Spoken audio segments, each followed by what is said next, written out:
My husband inherited everything: his father's house, bank accounts, and stock fortune. Within 24 hours, he looked across the table and said, "This place isn't for you anymore. You don't matter here." The diamond on my finger caught the afternoon light as my husband set down his wine glass and said the words that would change everything. "This place isn't for you anymore, Claire. You don't matter here." I was holding a dish towel. We'd just finished lunch. Chicken salad sandwiches I'd made from scratch, the way he liked them. The kitchen still smelled like fresh bread. Behind him, his sister Naomi stood with her arms crossed, a smile playing at the corners of her mouth like she'd been waiting 15 years for this exact moment. "Derek, what are you talking about?" My voice sounded distant, hollow. "This is our home. Was your home." Naomi stepped forward, her heels clicking on the hardwood floor Derek's father had installed 30 years ago. Dad passed last week, left everything to Derek. The estate, the portfolio, all of it. $33 million.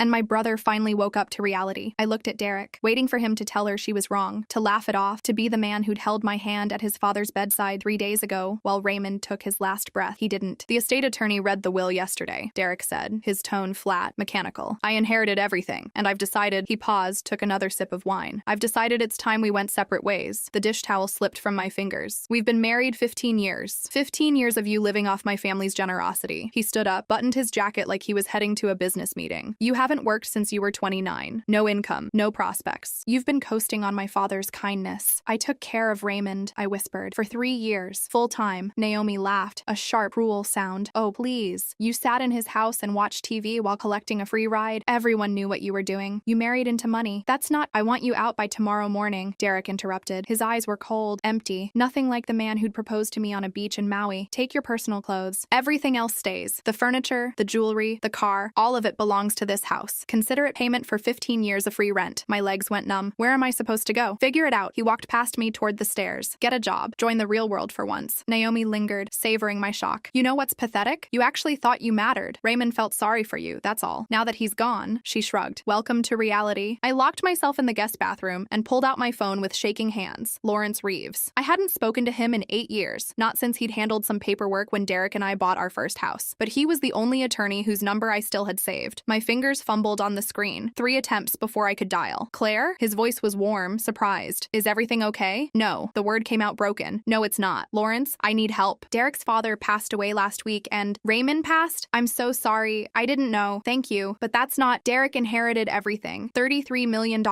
And he just told me—" I couldn't say it. Saying it made it real. "Told you what?" "He wants me out. Tomorrow. He says I've been living off his family, that I haven't worked, that I'm—" My voice cracked. "He says I don't matter anymore." Silence on the other end. Then laughter. Actual laughter. Rich and delighted and completely inappropriate given the circumstances. "Lawrence, this isn't funny." "Oh, Claire." He was still chuckling. "I'm not laughing at you. Trust me. I'm laughing at your husband. Is Derek really that stupid?" "What do you mean?" "Tell me exactly what he said about the inheritance." I recounted the conversation. The will reading, the $33 million, his decision to end our marriage, his timeline for me to leave. More laughter. "Claire, listen to me very carefully. Don't pack anything. Don't leave. Don't sign anything. Do you understand?" "I don't understand any of this." "Check your email in exactly 10 minutes. Raymond sent me something 3 years ago. I think you're about to have a very good day." He hung up. I sat on the edge of the bathtub, my phone clutched in both hands, listening to Derek and Naomi celebrating in the living room. Champagne corks popping, music playing, her voice carrying through the door. "Finally, you're free of that dead weight." My email notification chimed at 4:47 p.m. Subject, confidential. Raymond Holloway estate documents, for your eyes only. I opened the attachment, scanned the first few pages. Legal language, asset listings, standard stuff. Then I reached page 9. Special provisions regarding primary beneficiary, Derek Holloway. All assets, accounts, properties, and holdings bequeathed to Derek Holloway shall be subject to the following condition. Any transaction, transfer, sale, or expenditure exceeding $25,000 requires written authorization from Derek's spouse, Claire Holloway, née Brennan. Failure to obtain said authorization for any covered transaction shall constitute a material breach of this will's terms and shall trigger the following remedy. 75% of all estate assets shall immediately transfer to Claire Holloway. 25% shall transfer to designated charitable organizations as listed in Appendix C. This provision is irrevocable and shall remain in effect for the lifetime of the marriage or until Claire Holloway provides notarized waiver. I read it 4 times. My phone rang. "Lawrence, you saw it?" he asked. Yes, I don't understand. Raymond did this 3 years ago, right after you moved in to take care of him full-time. Lawrence's voice turned serious. Raymond was a brilliant man, Claire. He'd built that fortune from nothing, and he'd watched Derek his whole life, seen how his son treated people when he thought he had the upper hand. Why didn't he tell me? Because it was a test. For Derek, not you. Raymond wanted to see if his son would stay with you when money was no longer a factor in their relationship. He wanted to see if Derek had learned anything about loyalty, about commitment. A pause. Looks like Derek just failed the test. Through the door, I heard Naomi. You should buy that yacht. The one in Marina del Rey. $6 million, but you can afford it now. Derek's response, done. I'll call the broker tomorrow. $6 million.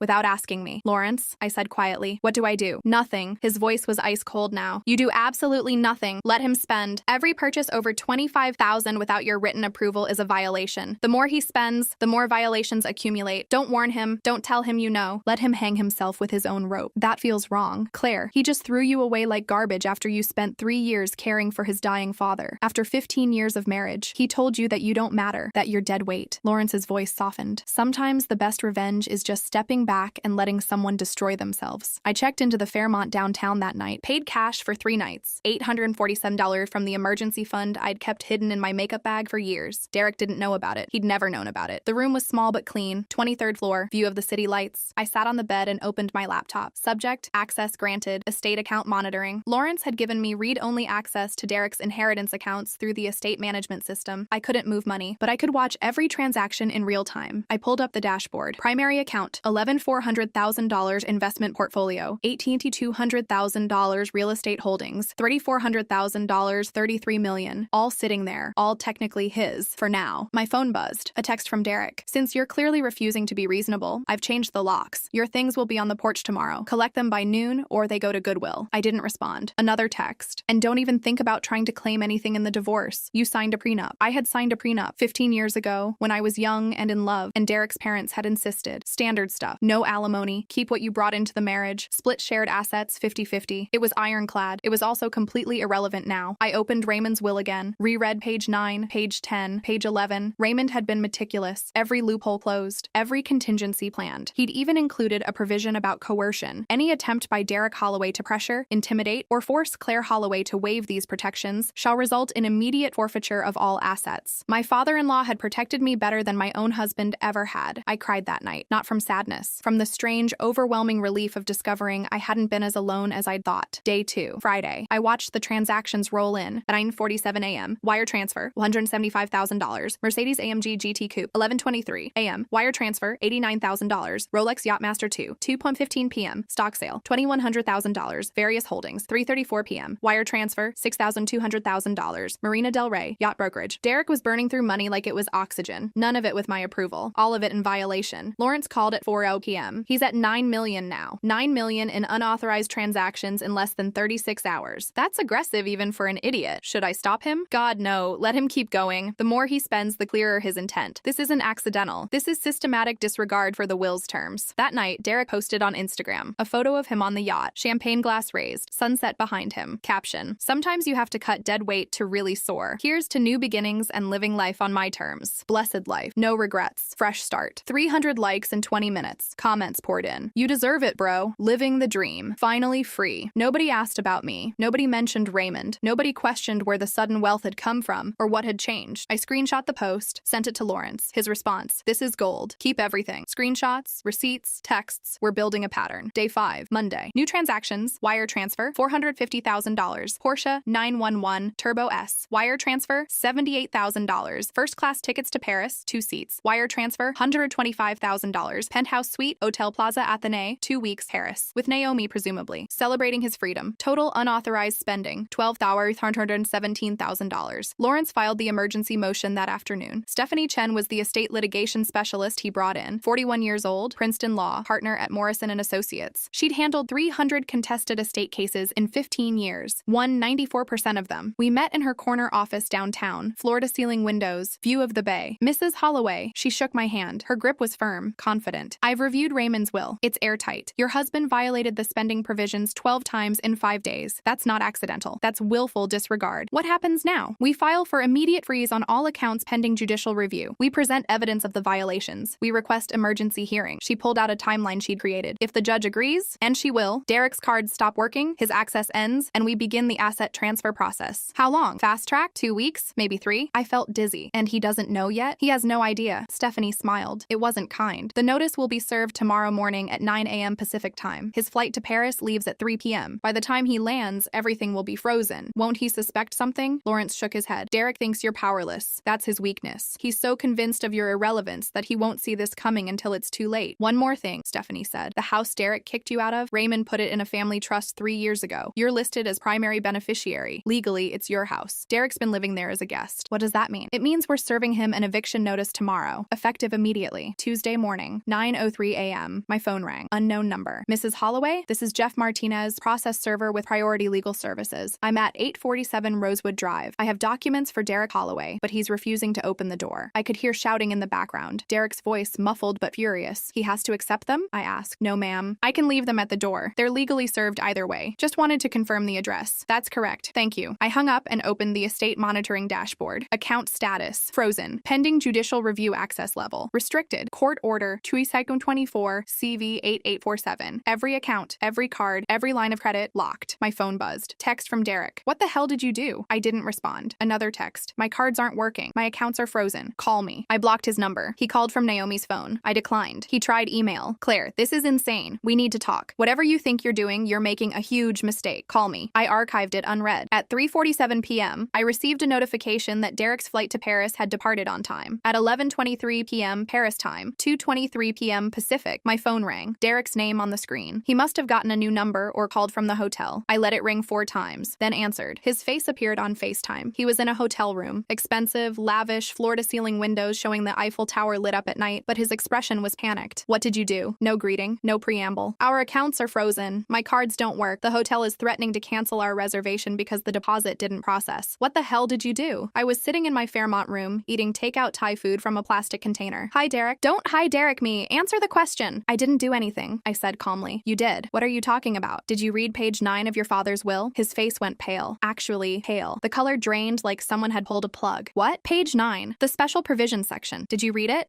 There's no what? Any transaction over $25,000 requires my written authorization. You know, the wife you threw away like garbage? That wife. That authorization. He was shaking his head.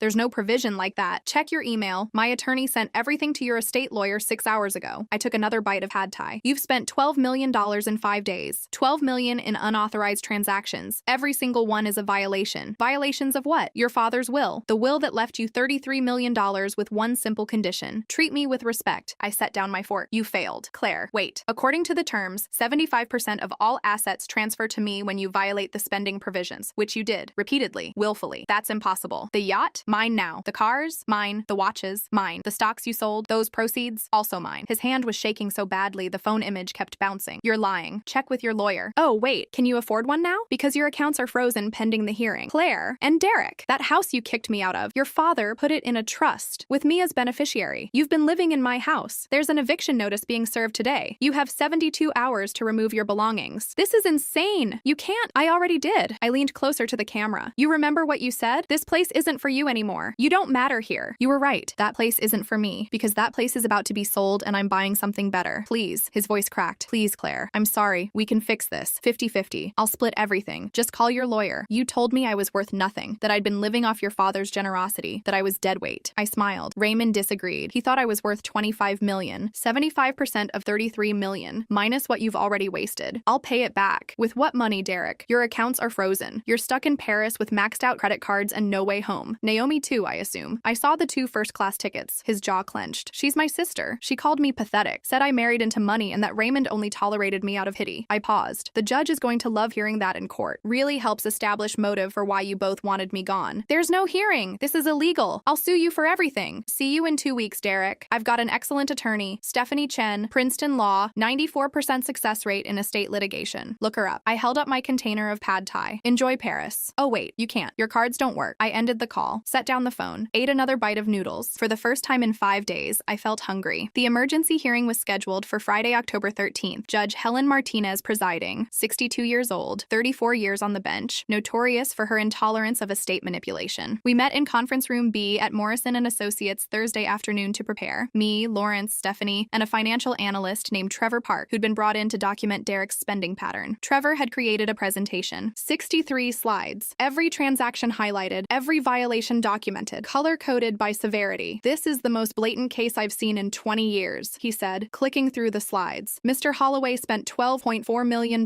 in 5 days. That's consistent with someone who believed they had unlimited access with zero oversight. The spending accelerates each day. Classic pattern of someone who thinks they got away with something. Stephanie nodded. We're not just showing violations. We're showing intent. rent. He kicked her out specifically so he could spend freely. That's premeditation. What about his defense? I asked. Won't he claim he didn't know? He can try. Lawrence pulled out Derek's emails. But we have his text messages saying he read the will. We have the estate attorney's notes from the reading showing all beneficiaries received full copies. And we have this. He pointed to one email Derek had sent his attorney. I want to liquidate the portfolio. All of it. I'm done playing it safe like my father did. That's awareness, Stephanie said. He knew he had control. He just didn't know there were limits. What happens tomorrow? I asked. Judge Martinez's reputation preceded her. Everyone in estate law knew her name. She'd written 3 landmark decisions on testamentary intent, the legal concept of honoring what the deceased actually wanted, not what beneficiaries claimed they wanted. You'll testify briefly, Stephanie explained. Just the basics. How long you were married. Your role in caring for Raymond. Derek's actions after the inheritance. We keep it factual, unemotional. What if I cry? Then you cry, but don't perform. The facts are damning enough. The courtroom was smaller than I expected. Wood paneling, high ceiling, 20 seats for observers. Only 4 were filled. Derek sat at the defendant's table with his attorney, Marcus Webb, 60 years old, expensive suit, reputation for aggressive defense of wealthy clients. Derek looked awful, unshaven, wrinkled shirt, eyes red from lack of sleep. He'd managed to get a flight home, emergency credit from Naomi probably, but the damage was done. He didn't look at me. Judge Martinez entered at exactly 9:00 a.m. We stood. Be seated. She opened her folder. Case number 2024 CV 8847, Holloway Estate Dispute. I've reviewed the filings. Mr. Webb, I assume your client is ready to explain why he violated his father's will 12 times in 5 days? Marcus Webb stood. Your Honor, my client was not adequately informed of the spending restrictions. The will is complex. The provision was buried on page 9 of a 12-page document. Judge Martinez's voice was dry. Was your client also unaware of pages 10, 11, and 12? The estate attorney failed to adequately explain. I have the estate attorney's notes right here. She held up a document. Raymond Holloway's attorney spent 45 minutes explaining the special provisions to your client. There are audio recordings. Your client acknowledged understanding. He signed a receipt confirming he'd received the full will and comprehended its terms. Webb's jaw tightened. Nevertheless, the provision is overly restrictive. The provision is exactly what Raymond Holloway wanted. That's what matters in estate law, counselor, not what your client finds convenient. She looked at Derek. Mr. Holloway, stand up. Derek stood. He looked like he might be sick. You inherited $33 million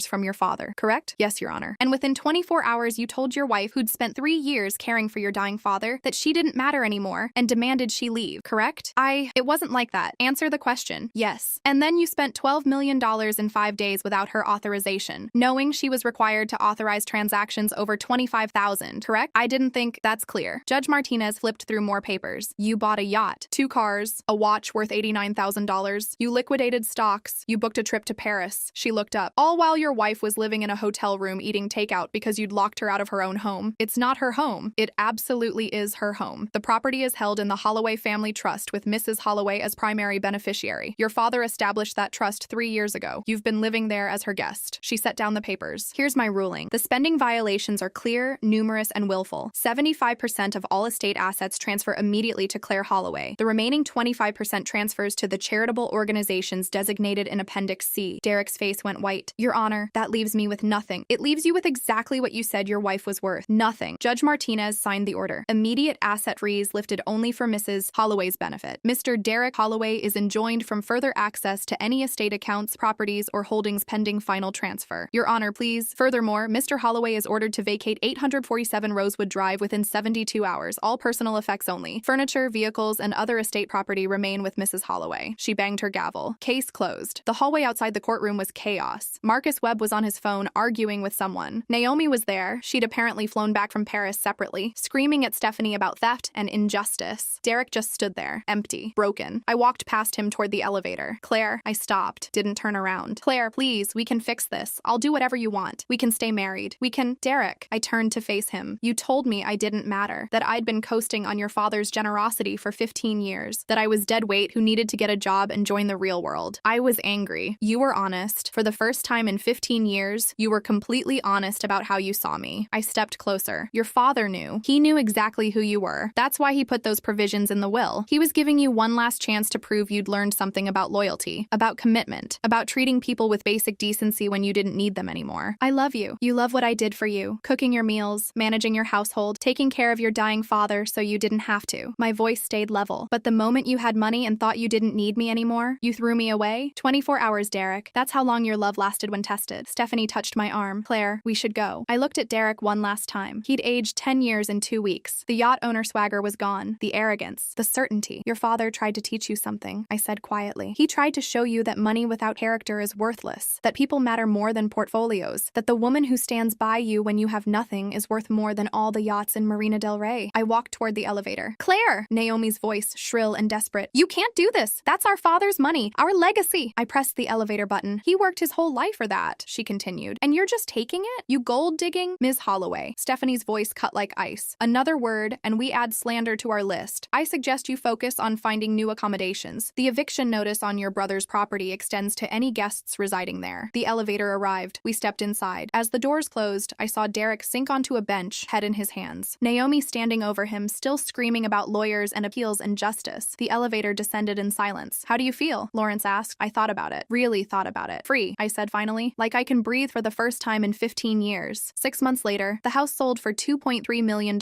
I didn't want it anymore. Too many memories of Raymond fading away in that upstairs bedroom. Too many echoes of Derek's voice telling me I didn't matter. I bought a condo in San Diego instead. Ocean view, 2 bedrooms, space for the art studio I'd always wanted but never had time for. The yacht sold for $5.8 million. The cars for $630,000 combined. The watch for $71,000. I kept none of it. Didn't want any reminder. The investment portfolio recovered from Derek's panicked liquidation. Trevor Park helped me rebuild a balanced strategy. Conservative growth, sustainable dividends, long-term stability. The kind of approach Raymond would have approved of. Total assets after all sales, transfers, and legal fees, $24,700,000. I'd gone from a hotel room with $840 in cash to $24 million in 6 months. But the number felt abstract, meaningless. What mattered was the morning I woke up without dread. The afternoon I spent 4 hours painting without checking my phone. The evening I had dinner with Lawrence and Stephanie and actually laughed, at Trevor's terrible jokes about municipal bonds. You should see Derek's LinkedIn, Lawrence mentioned over dessert. He's working at a car dealership now. Sales associate. Good for him, I said, and meant it. Really? Stephanie raised an eyebrow. Really, he needs to earn something, build something, learn what his father tried to teach him. I finished my wine. Maybe he will, maybe he won't, but that's not my problem anymore. Naomi had moved to Arizona, blocked me on all social media, sent one email through her attorney demanding I do the right thing and split the inheritance with Derek. I deleted it unread. Raymond's attorney, the one who'd read the will, who'd added those provisions 3 years ago, called me in April. Mrs. Holloway, I wanted you to know something. Raymond left me a letter, sealed, instructions to open it 6 months after the estate settled. What did it say? He said he hoped he was wrong, that he hoped Derek would prove him wrong. But if Derek failed the test, a pause. He said to tell you that you were the daughter he never had, that you gave him 3 years of dignity and care when his own children couldn't be bothered, that you deserved every penny. I cried. First time since the courtroom. He also said, the attorney's voice was gentle. He said not to feel guilty. That guilt was what they'd use to keep taking from you, and that the greatest gift he could give you was freedom from people who only loved you when they needed you. Thank you, I whispered. No, Mrs. Holloway, thank you for being there when he needed someone, for proving that not everyone is motivated by money. Last week, I started volunteering at an elder care facility in La Jolla, 3 afternoons a week, sitting with residents who don't have family, reading to them, playing cards, listening to stories about lives well lived and mistakes learned from. There's a man named Walter, 87, brilliant engineer, built half the infrastructure in San Diego County. His son visits once a year. His daughter never calls. They're waiting for me to fade, he told me last Thursday, so they can fight over the scraps. You should change your will, I said. He laughed. Already did. 3 years ago. Left everything to scholarship funds. They don't know yet what will happen when they find out. They'll be furious. They'll claim I lost my mind. They'll lawyer up. He grinned. And they'll learn that money they didn't earn doesn't belong to them just because we share DNA. I smiled. Sounds like you had a good teacher. Learned it the hard way. He looked at me. But you already know about that, don't you? I read about your case. It was in the newspaper. Local woman inherits $25 million after husband's betrayal. Quite the headline. It was quite the year. How's he doing? The husband? I don't know. I haven't asked. Good. Walter nodded approvingly. The best revenge is living well. Let him figure out his own life. You've got yours. Sometimes I still think about that moment in the kitchen. Derek's voice saying I didn't matter. Naomi's smile. The dish towel falling from my fingers. Sometimes I wonder what would have happened if Raymond hadn't protected me. If there had been no provisions, no requirements, no safety net, I'd probably still be there, trying to fix something broken, accepting breadcrumbs and calling it love. But Raymond had known. He'd seen what I couldn't see, that Derek's love was conditional, transactional, built on need rather than choice. And he'd given me the one thing I couldn't give myself, permission to walk away. The money was just the tool. The real gift was freedom. 3 weeks ago, I got a wedding invitation. Not from Derek. He and I are officially divorced now. Papers finalized in March. From Lawrence. He's marrying Stephanie. The 2 attorneys who'd saved my life had apparently fallen in love during the case. The invitation came with a handwritten note. Claire, you showed us both what courage looks like. Come celebrate with us. Your family now. I RSVP'd ya. At the wedding, during the toast, Lawrence told the story. How a desperate phone call had turned into the most satisfying case of his career. How watching me hold my ground had reminded him why he became a lawyer in the first place. To Claire, he said, raising his glass, who taught us that the best revenge isn't anger? It's living so well that you forget why you were angry in the first place. Everyone drank. I smiled, because he was right. I barely think about Derek anymore. Not with anger, not with sadness. Just as a chapter that closed so a better one could begin.